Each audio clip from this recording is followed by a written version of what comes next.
নমস্কাৰ বন্ধু বান্ধৱীসকল, পুনৰ এবাৰ সকলোকে স্বাগতম জনাইছোঁ আন এটি জব ইনফৰ্মেটিভ ভিডিঅ'লৈ। আজি আপোনালোকৰ বাবে যিটো এডভাৰটাইজমেণ্ট লৈ আহিছোঁ, এডভাৰটাইজমেণ্টটো আহিছে all India institute of medical science অৰ্থাৎ এইমছ গুৱাহাটীৰ পৰা। তাত তেওঁলোকে কেইটামান পদৰ বাবে আবেদন বিচাৰিছে। গতিকে কি পদ আছে, কোৱালিফিকেশ্যন, চেলাৰী, এজ লিমিট, গোটেইখিনি কথা ভিডিঅ'টিত গম পাব। ইনফৰ্মেটিভ যেন পালে ভিডিঅ'টি লাইক আৰু শ্বেয়াৰ কৰিবলৈ নাপাহৰিব। যদি চেনেলটো ছাবস্ক্ৰাইব কৰে আজিয়ে কৰি ল'ব।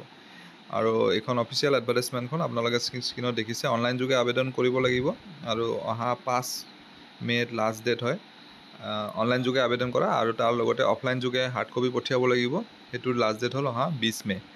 গতিকে সময় আছে, ইণ্টাৰেষ্টেড কেণ্ডিডেটসকলে এপ্লাই কৰিব পাৰিব। আৰু পদটোৰ নাম হৈছে টিউটৰ অথবা clinical instructor in nursing. Total 5টা আছে পোষ্ট। তাতে আনৰিজাৰ্ভড 3টা আছে, OBC এটা আৰু EWSৰ এটা পোষ্ট আছে। যিটো অনলাইন যোগে aims.guwahati.ac.in এইটো ৱেবছাইটত গৈ আবেদন কৰিব লাগিব। আৰু যিটো কোৱালিফিকেশ্যন বিচাৰিছে এইটো BSc নাৰ্ছিং হ'ব লাগিব বা পোষ্ট BSc নাৰ্ছিং ডিগ্ৰী বা registered nurse and midwife with a sister tutor diploma, আৰু লগতে 3 ইয়াৰ্ছৰ এক্সপিৰিয়েঞ্চ বিচাৰিছে। Age limit up to 35 years ধৰি দিছে অনলাইন যোগে আবেদন কৰাৰ।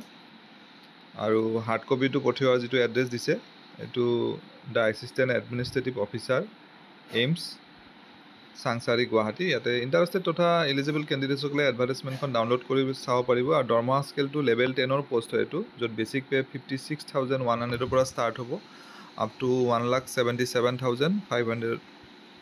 আৰু এজ লিমিটটো 35 ইয়াৰ্ছ আৰু এজ ৰিলেক্সেশ্যন থাকিব as per government norms. Application fee 1,500কৈ পে' কৰিব লাগিব আনৰিজাৰ্ভ তথা OBC কেণ্ডিডেটসকলে।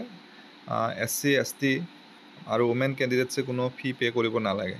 চ' আশা কৰিছোঁ ভিডিঅ'টিৰ জৰিয়তে আপোনালোকৰ মাজৰ এজন হ'লেও কেণ্ডিডেট উপকৃত হ'ব। পুনৰ এটা নতুন ভিডিঅ'ত লগ পাম। ধন্যবাদ।